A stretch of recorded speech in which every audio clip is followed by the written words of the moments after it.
What's good, YouTube? It's your boy Leo coming to you guys with yet another video. Coming to you guys today, reacting to another from Cultaholic. We're checking out 10 best WWE matches of 2019.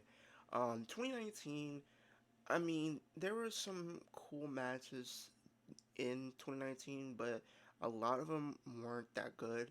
I think some of the biggest things that did happen in 2019 was, the Shield's last run before Moxley did go to AEW. We got that horrible dog food stuff. I did not like that. Seth Rollins went on to become the Royal Rumble winner and went on to face Brock Lesnar for the Universal title. I don't know. 2019 was not a memorable year. The only thing that I think really stuck out in 2019 was the whole Survivor Series stuff with NXT. So, outside of that, nothing really comes to mind for a lot of people. But comment down below, let me know. So, we're going to get into it right now. In many ways, 2019 was the last time WWE was normal for a very long time. It was the final year before the pandemic, Vince McMahon was still in charge, and NXT hadn't yet morphed into a weird multicolored E number. There was still the usual wrestling bollocks, like a 7-hour WrestleMania, but that's the longest WrestleMania in WWE history, I believe, it was 7 hours. If you include the pre-show, it probably was like 8-9 hours. To the point, fans were just tired. Even when some stuff could have been good, they were tired. Because at WrestleMania, people weren't looking forward to a lot. The only thing that they were looking forward to was the Kofi Mania stuff, the main event, and then maybe the Brock versus Seth match. But outside of that, people weren't really looking forward to much of anything else. And then the whole Brock Lesnar situation with him winning the Money in the Bank, it just didn't make sense because it's Brock Lesnar. He can easily ask for a title shot and he would be granted it. There was no need to have him win the briefcase when you could have used that stipulation to help put over a new talent and elevate a new talent to the next level. Life. But what about the actual in-ring wrestling? How did that fare in this most remarkable of unremarkable years? Well, I'm Adam Pacitti from Cultaholic Wrestling, and these are the 10 best WWE matches of 2019. Join us. Number 10, Rey Mysterio vs. Andrade on SmackDown. When it comes to new Lucha Libre stars coming into WWE, they will probably always, fairly or otherwise, be judged against Rey Mysterio. Sometimes literally, as it turns out, because Andrade, like Alberto Del Rio before him, was pitted against the legendary... This was actually a good feud. They actually did have some great matches, and then I think they ended up feuding again over their U.S. title, which was some good matches as well, so they always had and they always had great chemistry too, so that definitely helped. Masked man early into his main roster run.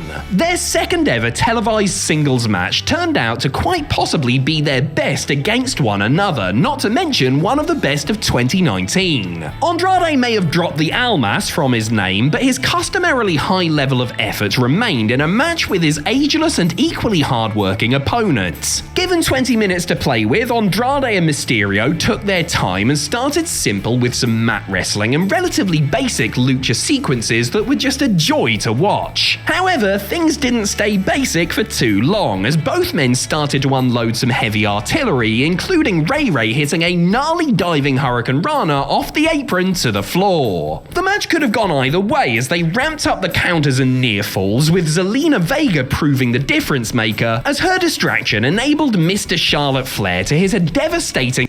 Now, I will say this, the thing with Andrade, even currently right now, he's good in the ring. I just think the thing is he kind of needs a mouthpiece because he's not that bad on promos.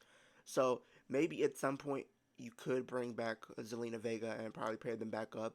But she's kind of doing her own thing, so I can understand that. But I think she does need a mouthpiece to kind of help him elevate to the next level, because I think he has the tools to make it to the next level. I just think the promos is kind of what's holding him back. So I think a mouthpiece could be a great solution to that problem. Top rope hammerlock DDT for a statement victory. Number 9, Brock Lesnar vs. Seth Rollins at SummerSlam.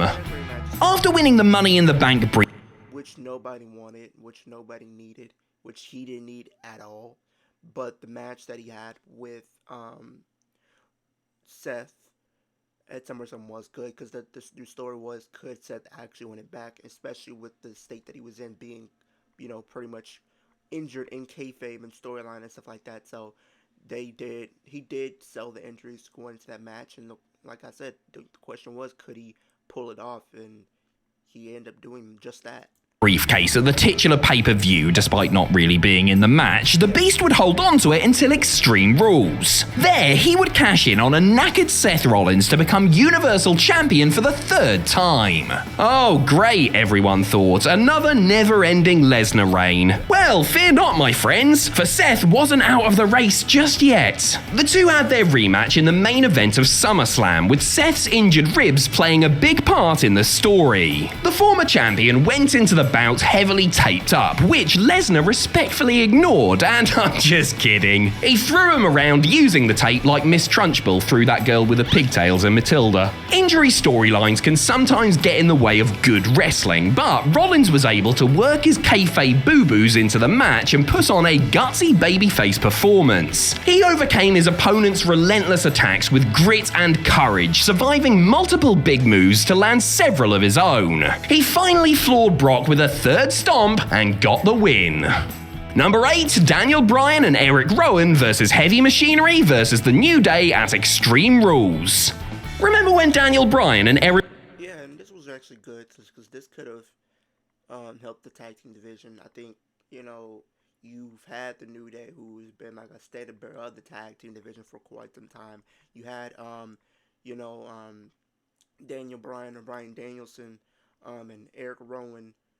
They had some great chemistry as tag team champions, and then you had this up-and-comer of Heavy Machinery, which had a lot of momentum and potential to be something big in the tag team division. So you put all 3 of those together, and you did end up getting a good match.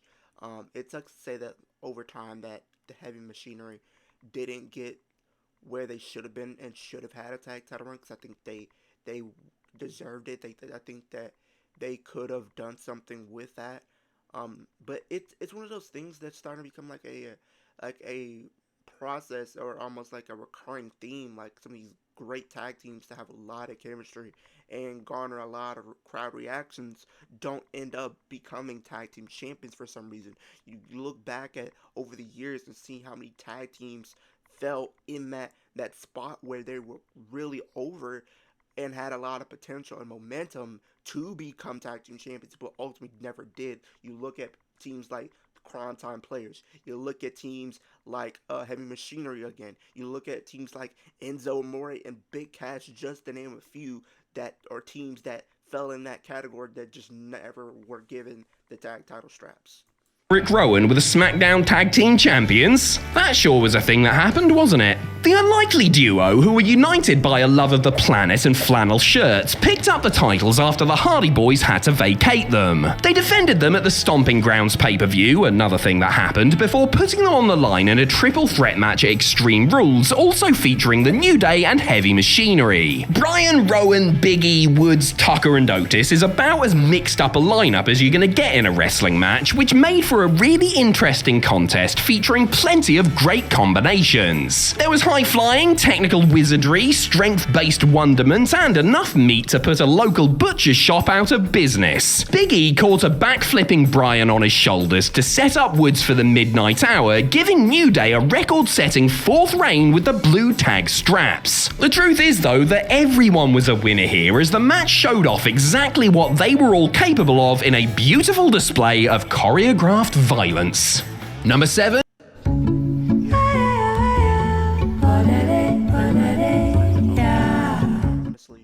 Constellation has a great electricity rate that includes up to $600 in annual bill credits. The Shield versus Bobby Lashley, Drew McIntyre, and Baron Corbin. This was actually a better match than I thought. And, the Shield, they always had some weird matches. They had some really great matches. I wasn't expecting this to be one of, their final feuds, I would say, against, a random pairing of Bobby Lashley, Drew, and Baron. But they were, your top heels on Raw at that time, so I guess it kind of made sense and stuff like that, but I wish it could have been somebody else, and stuff like that, but that's neither here or there. But this is one of like the Shield's final run. Well, it really was the Shield's final run because not too long after this, Ambrose or Moxley now jumped over to AEW. So at Fastlane. 2019 was the year Roman Reigns made his return to the ring after recovering from leukemia. It was also the year Dean Ambrose left WWE, so the company... And it's crazy to think that this is actually true. If Roman never did leave to battle leukemia, the original plan was to have all 3 members of the Shield compete for the Universal title going into WrestleMania, so Roman would have still been Universal Champion, and I think what would have happened is you would have had both Ambrose and Rollins be the final 2 in the Royal Rumble, and then they both went over at the same time, declared both of them co-Royal Rumble winners, and both challenged Roman Reigns for the Universal title, and it would have been still Ambrose been a heel, but what they did with him as a heel just didn't work. I'm glad that AEW is doing much better with him as being a heel, because whatever that was just was not it. He desperately crammed in as many Shield reunions as possible while they still could. For Roman's first match back in 6 months, he, Ambrose, and Seth Rollins were put against the rather random combination of Bobby Lashley, Drew McIntyre, and Baron Corbin. The build may have been baffling, but there was still plenty of hype around this match, and it did not disappoint. The chemistry between the Hounds of Justice was still very much there, and their opponents were of a very high standard, which resulted in plenty of slick action in this 25-minute affair. Do not worry, fans of Chaos, because they also brawled all around the arena and smashed Drew through the announce table. All 3 good guys hit their finishes on Corbin and executed a triple powerbomb to win the bout and end the show on a high note. This would be the last time these men ever wrestled together until WWE put on a live event called The Shield's Final Chapter 2 months later. Number 6, Adam Cole versus Daniel Bryan. Here's the crazy thing. They did that, and I think Moxley only got paid $500 for that. I think that's what they gave him. That was kind of crazy. Like, if you wanted to try to get him to resign, giving him $500 was not the way to go. I would just put it like that. Bryan on SmackDown. Yeah, this match was really good. This was really the start of them doing NXT versus Raw versus SmackDown. And it's crazy thing to think it was never the original plan, but because they went to the Crown Jewel and a lot of the wrestlers didn't make it back in time, they had to do something, and this really made them, push like the emergency button and allowed NXT to get involved in this stuff, and it really helped, because this right here was really good. I hope if Adam Cole does get cleared to come back to AEW, we get Adam Cole versus Bryan Danielson for the AEW Championship. I really hope we can get that before Bryan Danielson calls his career, because that match they had on SmackDown was really good. That was like literally one of my favorite matches of the entire year of 2019. So we're not going to count any matches from NXT on this one, as it still felt like a separate property in 2019, but NXT matches that happened on main roster shows? Completely fair game. As most of WWE's roster was stuck in Saudi Arabia after Crown Jewel due to mechanical issues with their plane, Triple H took the opportunity to show off his collection of indie misfits by booking a black and gold invasion on the November 11th edition of SmackDown. Because Vince was dealing with the Saudi problem, Trips decided to book a dream match while he could, pitting NXT champion Adam Cole against challenger Daniel Bryan in a 20-minute clash. Hey, maybe mechanical issues should have happened more often. This was everything you would expect from 2 ex-Ring of Honor world champions. Crisp, clean action, realistic selling, sensational drama, all from a contest that only had a couple of hours worth of build. Even Papa H wasn't mad enough to give Bryan the belt, but a predictable result did nothing to harm this delightful surprise treat, which helped set in motion NXT's addition to Survivor Series later in the month. Number 5. At Uplift Education, we raise expectations for public education. Lesson plans are personalized to each student, so your child learns in a way that works best for them. Becky Lynch versus Sasha Banks at Hell in a Cell. There were 2 Hell in a Cell matches. I think this was like the best women's Hell in a Cell match. It was either this one or the first one where it was Charlotte versus Sasha, but I think both of them are kind of neck and neck for me. Matches on the 2019 edition of the titular pay-per-view. One was the utterly disastrous Rollins vs Fiend match we will never speak about again, so thank God the other one was a total barn burner. Becky Lynch, who had won the Raw Women's Championship in the main event of WrestleMania, had lost to Sasha Banks at Clash of Champions via DQ. The Boss, who had recently returned to TV and turned heel, demanded a rematch, which the man was all too happy to accept. Though Banks had been in the cell before, this was Lynch's debut inside the big red cage. You couldn't tell though, because these two worked together. They have great chemistry. But before I was gonna say that, I hope we do get a Hell in a Cell match for the women this year. I hope. It might not seem likely as of right now, but I hope we can get Rhea Ripley versus Liv Morgan for the Women's World Championship inside Hell in a Cell this year at Bad Blood. Beautifully to weave their storied history into a vicious, violent fight. The pair were scrapping before the match even started, and things only got more extreme once the cell door was closed. Meteors on chairs, kendo stick-assisted bank statements, suplexes into chair piles. This match had it all, with Becky forcing Sasha to submit to the disarmer to finally bring this epic encounter to an end. If only her future husband had done half as well in the night's main event. Sorry. Number 4, the Men's Survivor Series match at Survivor Series. As a result of Triple H's... How could they not do right by Keith Lee? Like, he was doing some amazing stuff in NXT, and the fact that he was literally, I think, the sole survivor for NXT, and it was really going toe-to-toe with Roman Reigns and holding his own, and it was really doing good. And the fact that you brought him up to the main roster, I think later later the next year. And before that, he had a great pop when he entered the Royal Rumble and had a face-off with Brock Lesnar. Like, come on now.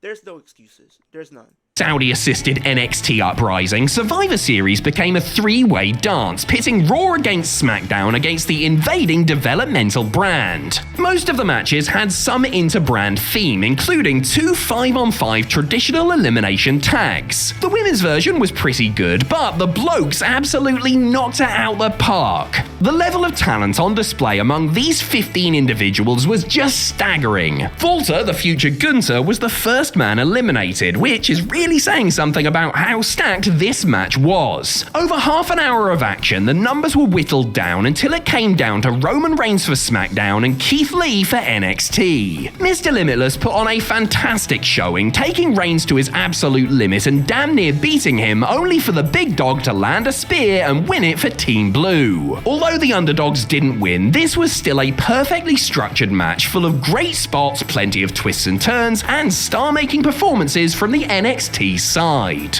Number 3, the WWE Championship Elimination Chamber at Elimination Chamber.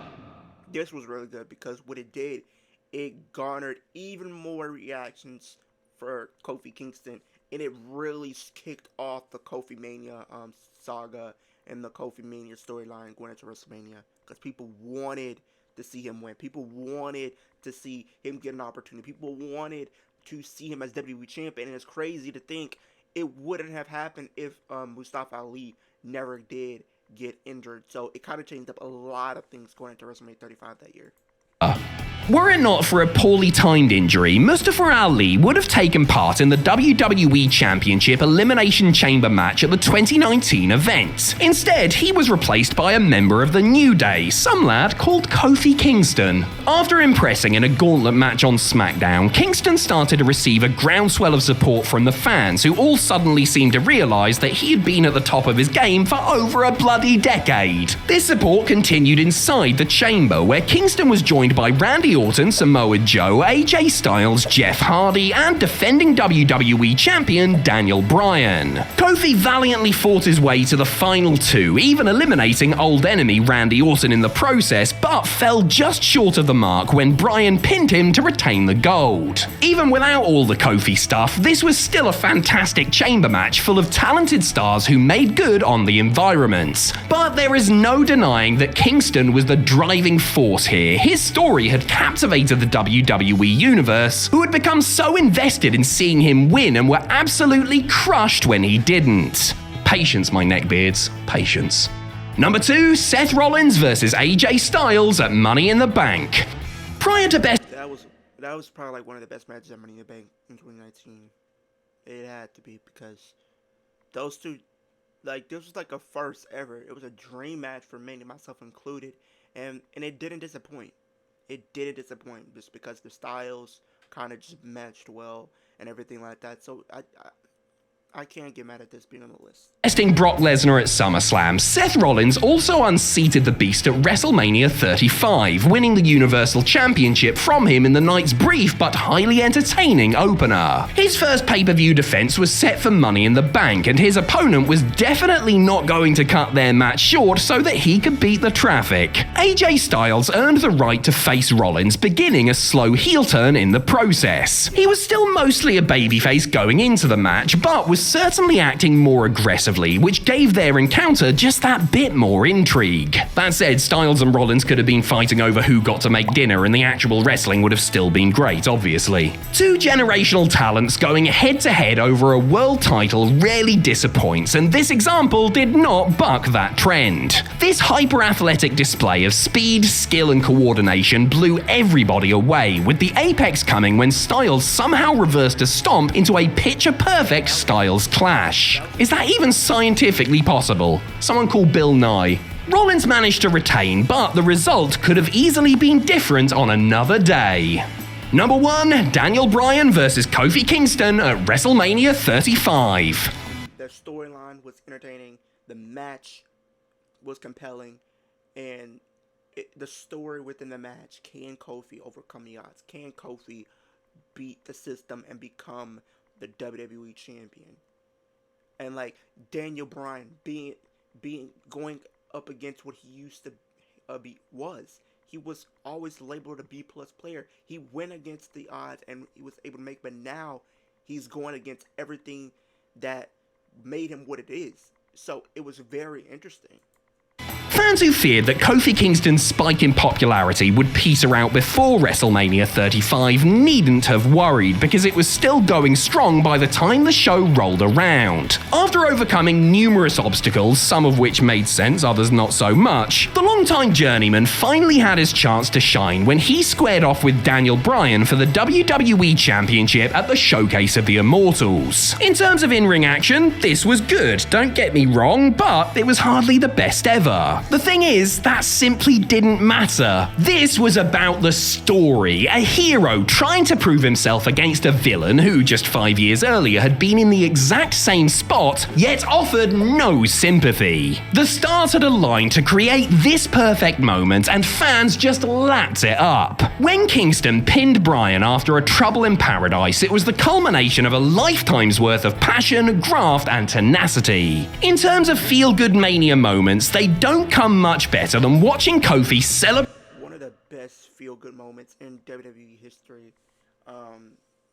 It's one that I think a lot of people would look back on, especially with him becoming like the first ever African-American born WWE champion that still stands the test of time and everything like that. But it was a great moment. The reign may not have been the best.